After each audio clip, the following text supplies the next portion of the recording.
All right, welcome back. So last time we talked about engines.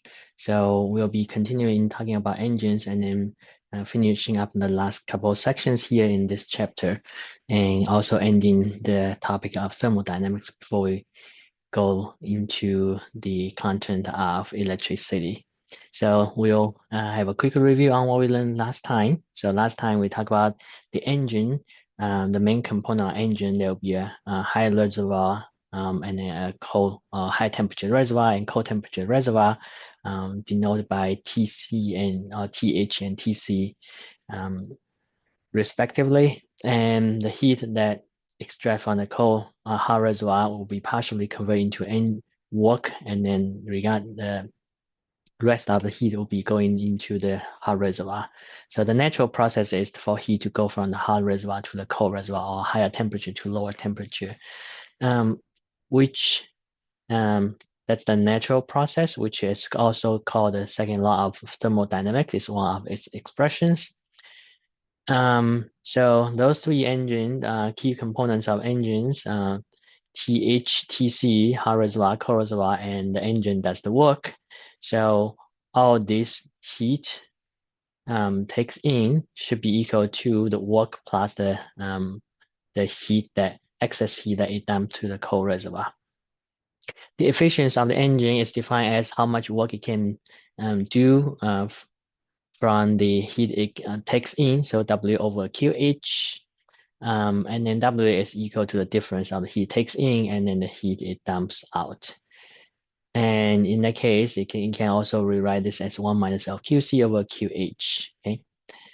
Um, so for the engines, the maximum efficiency you can attempt is based on the temperature of the two reservoirs, so TC and TH. So in theory, the maximum efficiency for an engine can be calculated using the temperatures of the hot and cold reservoir. So it's equivalent to E for the maximum is equal to 1 minus TC over TH. Is based on this um, equation here, but TC over QC over QH is equal to TC over TH. So just keep in mind you need to use the absolute temperature here for the two TC and TH. We also look at the applications of the thermodynamics, so heat pump and refrigerators and AC as well. So these appliances, they are actually the exactly opposite way of how an engine works. So the engine works in the way that it takes in the heat from the hot reservoir and then convert part of the heat it takes in into work and then discard the excess heat to the surrounding. But in this case, it's the other way around. It actually takes heat from a cold reservoir, but naturally that process does not happen. So in addition to achieve that, you need to add the work to the process. So then heat then can flow now from a cold reservoir to a hot reservoir in that case. But you have to add the work in the process. And those appliances, refrigerators, ACs, and heat pump are all working in that fashion. So it's pretty much just reverse of the process of a hot heat engine. So heat engine works in this way. Heat flows from hot reservoir to the cold reservoir, and then part of heat will be converted into work. Now, this is the other way around for either heat pump, refrigerator, or AC. They all take heat from a cold reservoir, so heat flows from cold reservoir, and then with the additional help of the work here, mostly electric work here, and then the overall heat will be dumped into the reservoir in that case. Now, if we just keep the subscript the same for heat associated with the hot reservoir here as QH and heat from the cold reservoir with QC, then the equation still applies here. QH is equal to QC plus W. When you are buying these appliances, for example, for the refrigerator, then you want to know like how much heat it can extract from the inside of the refrigerator or the food, and divide by how much work is needed. So that's called the coefficient of performance for the refrigerator. So COP is equal to QC over W. then for AC, it's pretty much the same. It's just a bigger refrigerator. So in this case, now the inside of the house is the just like the inside of the refrigerator, and then outside of the house is just like the outside refrigerator. Okay. Heat pump. Now the outside of the house will be the cold reservoir. The inside of the house will be hot reservoir, and with the work of the added to the process here to realize this process. So then for heat pump, you want to know like how much heat can be added into the house. So coefficient of performance figure for heat pump then is QH over W in that case. Now, if this is ideal, or we call Carnot heat pump, then work you can calculate. It's QH minus QC, and it can be rewritten as this format over here, QH1 minus QC over QH, but QH over QC over QH. Then if it's a Carnot pump, heat pump, it's ideal pump, then it's related to TC over TH. Okay, so in that way, you can relate the temperatures of the two reservoirs in the equation. All right, we'll take a look on one more example today, and then we'll move on to the next topic. So here it says, what's the maximum coefficient of performance for a refrigerator that cools an environment at minus 30.0 degrees and has heat transfer to another environment at 45.0 degrees Celsius? How much work in joules must be done for a heat transfer of 4186 kilojoules from the cold environment? And see what's the cost of doing this if the work cost 10 cents per kilowatt hour, which is 3.60 times 10 to the 6 joules. In part D, it asks if the refrigerator has a power of 150 watt, how long does it take to cool 500 grams of water from 20.0 degrees Celsius down to 2 degrees Celsius? It gives you the specific heat of water is 4186 joules per kilogram degree Celsius. Okay, so let's take a look on this one. So it gives us the two temperatures. So environment, which is the cold reservoir, and then the another environment at 45 degrees Celsius, that's the hot reservoir. And it's asking what's the maximum coefficient of performance. So if this refrigerator can achieve maximum coefficient of performance, then this is kind of like the Carnot engine, just in the reverse way. So then the efficiency of the engine, in this case, we talk about the coefficient of performance, then can be related to the two temperatures. Okay, so let's take a look on here.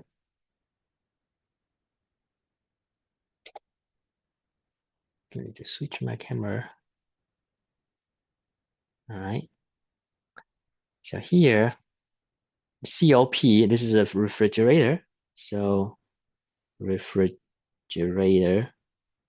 So then COP for a refrigerator is about how much heat it can remove, QC, given how much work is needed. Okay. Now work is related to QH minus QC. All right. So in that case, we can say, in this case, then if we divide everything by QC, then on top will be 1. And then bottom here, this will be QH over QC. Now this second one also, you need to divide QC by QC itself. So it'll be 1. Okay. Now these two, QH over QC, the ratio of the two Qs for ideal. So for ideal engine, in this case is ideal AC, is then related to the temperature. So QH over QC then will be related to TH over TC. Okay, so then you can do that. Instead of doing QH over QC, you do TH over TC in the equation over here. So then COP is equal to 1 divided by TH over TC minus 1. Okay, now remember, when we are plugging the numbers here, the temperature should be in kelvins. Okay, so you cannot just do 45 divided by minus 30, right? They'll give you a negative number, -1 will be more negative. So overall, then coefficient of performance will be negative. So in that case, it wouldn't make sense, right? It does not make sense because then you actually require negative work to remove, okay, the heat. So if you see that something is not right, but we need to do the Kelvin for the temperature. So we are given Celsius. Now to convert into Kelvin, you do the Celsius plus the 273.15 and then divided by, for the small one, the same thing, but it's -30. Okay, so -30 plus that guy. So it's that guy -30 and then -1 here. And then on top there. So everything in the denominator, you should have like parentheses when you plug in them into your calculators. Okay, so just be a little bit careful about the parentheses. Okay. So if you are doing this, all this will give you about COP. In this case, this is for the maximum, which means ideal. So then we can apply that. So this will give you 3.242 for your COP. Okay. So this is then your part A. All right. So if you look at the part B of the problem, it says how much work in joules must be done for heat transfer 4186 kilojoules from the cold reservoir. Okay, so this one in part B, it tells you now QC is equal to 4186 kilojoules, right? Now, how much work? It's asking for work. So work. All right. So we are given this guy. Now, according to coefficient of performance, QC over W is coefficient of performance. So we can actually start from there. And then we know coefficient of performance that we had in part A there. Okay, so COP equals to QC over W. So then W will be equal to QC over COP. Okay, so just rearrange the terms here for algebra. So then you can do 4186 kilojoules over 3.242 coefficient of performance. So that gives you 1291 in kilojoules. This is kilojoules. So here's in kilojoules. Okay. All right. So this is part B then. Part C is asking you uh, if cost of doing this is 10 cents per 1 kWh, then what will be the cost of doing this? So then the work done, it requires you to pay for your electricity. Okay, so this is the work done. So if you do work done 1291 kilojoules, that means 10 to the third joules. So this is part C, divided by 1 kWh, 3.60 times 10 to the 6 joules. That will give you how many kilowatt hour, right? And then times 10 cents because each of this one costs 10 cents. Okay, so if you do that, it gives you just about 3.6 cents for the cost. Okay, not a whole lot. All right. So that's part C. Now let's move on to take a look on part D. If I can capture everything, but I'm not sure. So it's asking you if the refrigerator has a power of 150, so power is 150 watts. Now, remember power, so this is a while ago, but power is equal to work over time T. Okay, this is the units watts, okay? So not work W.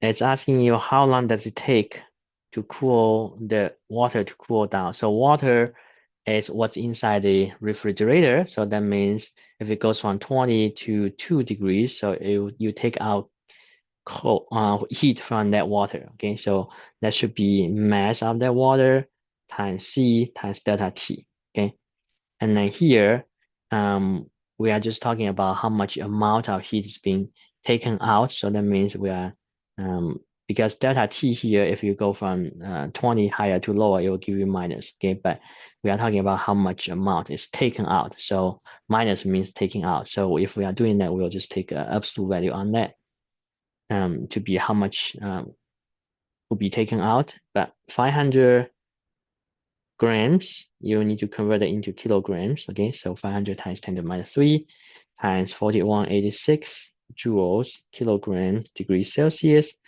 and then absolute value from 2 degrees minus 20 degrees. Okay, so the absolute sign will apply here because this is a part that will give you negative. All right. So that will give you amount of heat need to be removed is 37,674 joules. Okay. And so then we can calculate how much work based on the coefficient of performance that we had there. So again, work can be calculated similar to this guy. Now this time, this will replace that. Okay, so work equals to QC then over COP, which now is 37,674 joules over 3.242. That will give you 11,620 joules. Okay, and this guy can go back here because this is 150, and then we are looking for time t. Okay, so from there, t. Let's move down there. Right here, T is then equal to work divided by power. So work is 11,620 joules. Power is 150 watts, which is joules per second. Okay, watts is joules per second though. So that will give you seconds. 77.5 seconds then there. Okay, so it will take a little bit over a minute to freeze that or to cool it down. In reality, it might take longer because there's container of the for the water, and then there's the surrounding as well. Okay, so that will require more heat. All right, we'll go back to the slide.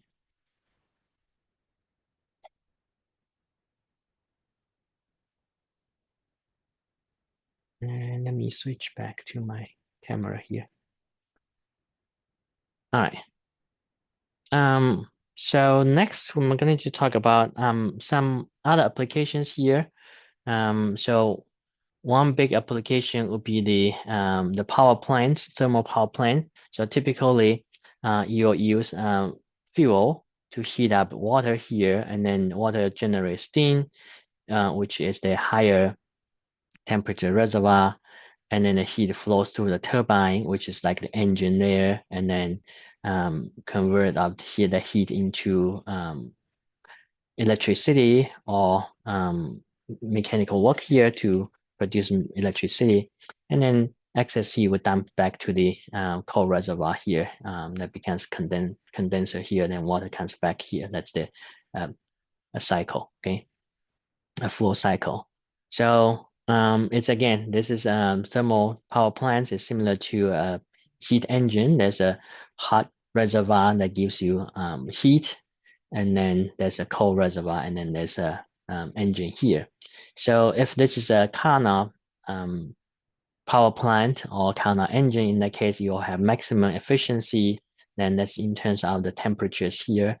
That's similar to what we had for Carnot engine. So it's basically 1 minus TC over TH, okay, for the maximum efficiency. And most of the power plants actually use similar mechanism here. For nuclear power plant, it does the same thing, but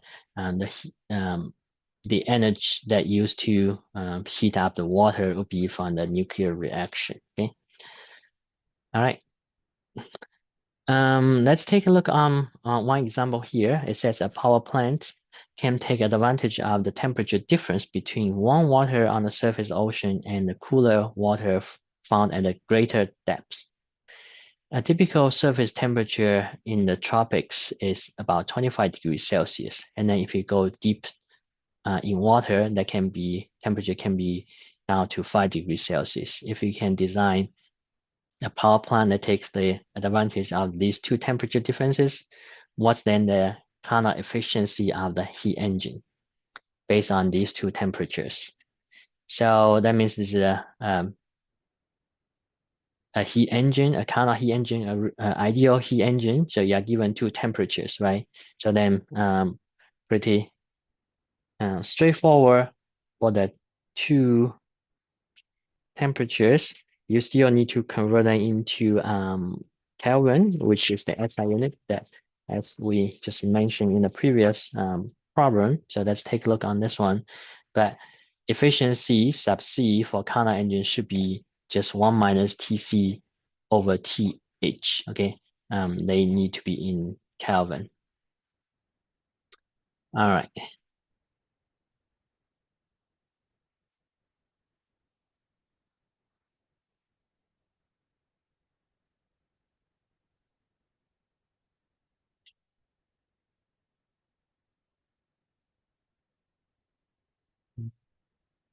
To stop sharing and then switch my camera for the work. Okay, so for this one, efficiency for the Carnot engine should be 1 minus, again, TC over TH. So 1 minus 5 degrees, right, plus 273.15 on the top here. On the bottom here is 25 degrees plus that. Okay, so this gives you 0.07. That's the efficiency in terms of percentage. It's just about 7%. Okay, so it's not a very high efficient heat engine, but it's recyclable. It's not recyclable, but it's green. It's natural, right? It's from the temperature difference of the water on the surface and then deep down of the surface there. Okay, so it's pretty renewable and green.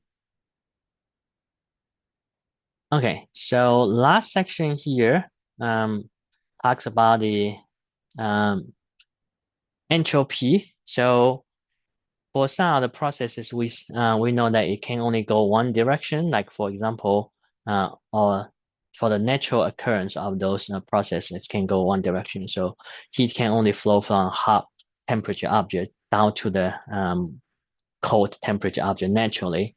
And ice, if you put them out, is going to just melt naturally. Okay. Um, so the reason of all this process is because entropy. Okay, so then we'll take a look on that.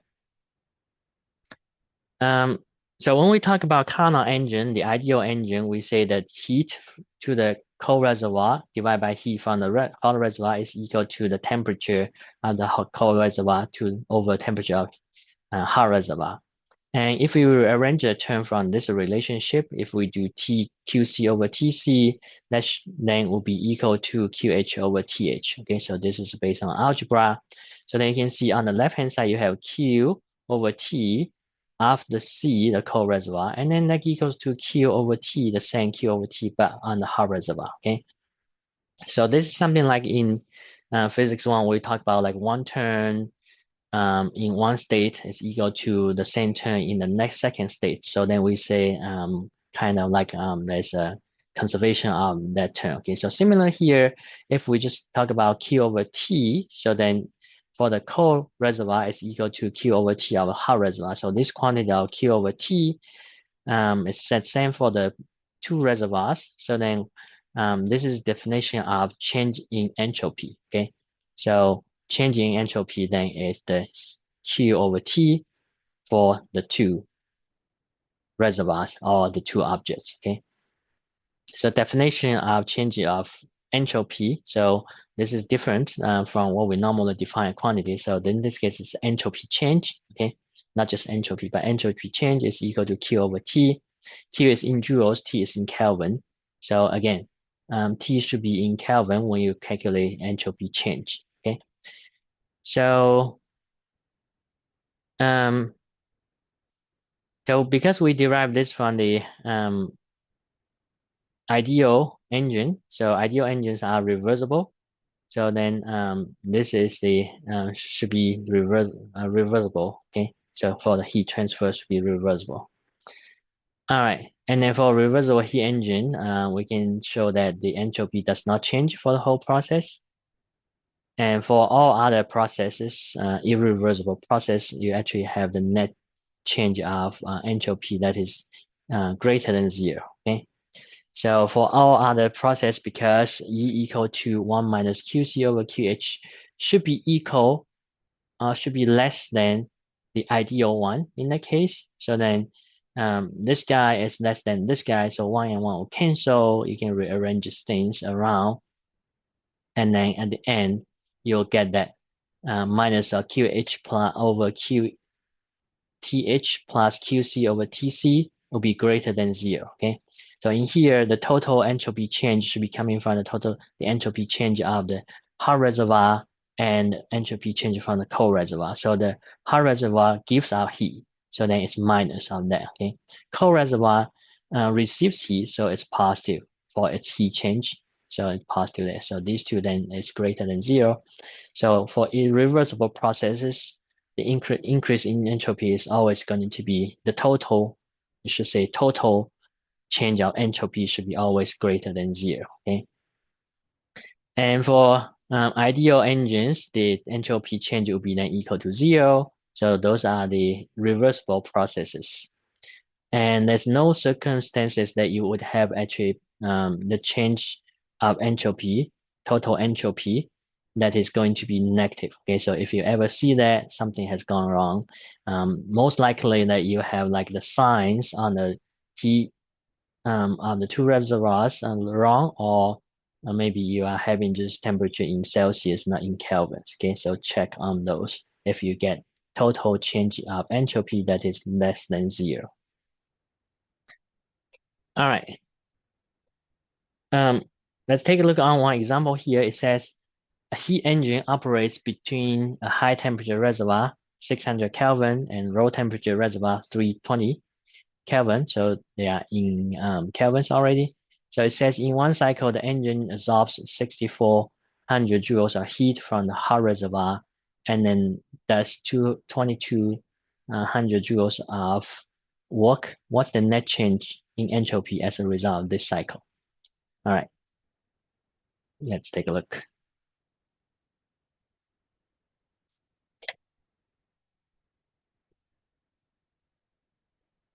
So the total entropy change of this process, okay,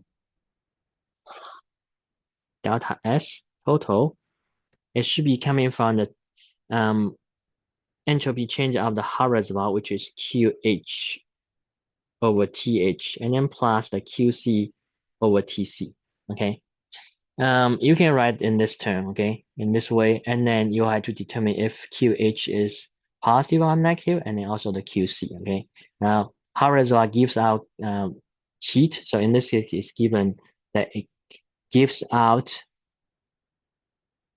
64,000 joules or 6,200 joules, but it's being absorbed, okay? So then it's minus because the hot reservoir loses that heat, divided by 610 Kelvin, okay?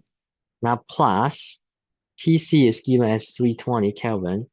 QC, you can calculate. QC is QH minus W. We are given QH and W, so that should be 6,400 joules minus 22 joules, okay? So that gives you 4,200 joules, okay? But the cold reservoir receives that amount, okay? So then it's positive for its heat change because it takes it in. So these add up to be 2.63 joules Kelvin, okay? Which is greater than zero, which means it's likely you got this right, okay? And if you got this equal to minus, then something has gone wrong, okay? So it's probably like you might have this one as minus, this one as positive. That would possibly be a minus there, okay? So just be careful on the signs. All right, and then if you got a reversible process, then it will naturally become zero. You don't even need to calculate it, okay? All right, So for every process that is going on, you either have total entropy change that is greater than zero or equal to zero. Okay, so there's no way that you'll get total um, entropy being negative. And when the entropy, total change of entropy is zero, that only happens for the reversible process, which is the ideal case. In reality, they do not actually exist. So you always have entropy increase for any given process. Okay. So then, um, due to that, so entropy, it's then basically related to the fact that not all heat can be converted into work. Okay, so you can only partially convert the heat into work, but with the rest of it then cannot be converted into work. Okay, so there's more example in the textbook. You guys should just read it and then see how you can solve problems like this.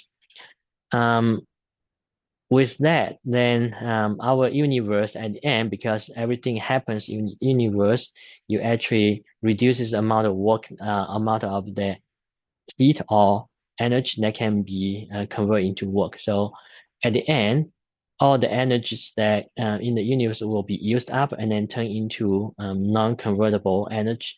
So at that time, the universe will die. There's no process can be happening at the time. So it seems to be a very sad news, but according to what the knowledge we have right now, it wouldn't happen in the near future. So it's predicted to be happening in 10 to the 100 years later, which is a number that I can not even imagine. It's much longer than the current age of the universe that people believe it to be. Okay.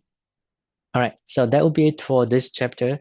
And also that would conclude um, the um, topic on thermodynamics. Okay, so quickly, today we learn um, just the a couple more things here. So we look at one more application of one more example on the applications of the heat engine, and then we took a look at the some of the power plants, which is kind of like engine that draws energy from hot reservoir and then convert that work into electricity in the process. And then we look at the entropy and then the total entropy of processes. Okay, so that will be it for today. I'll see you guys next time.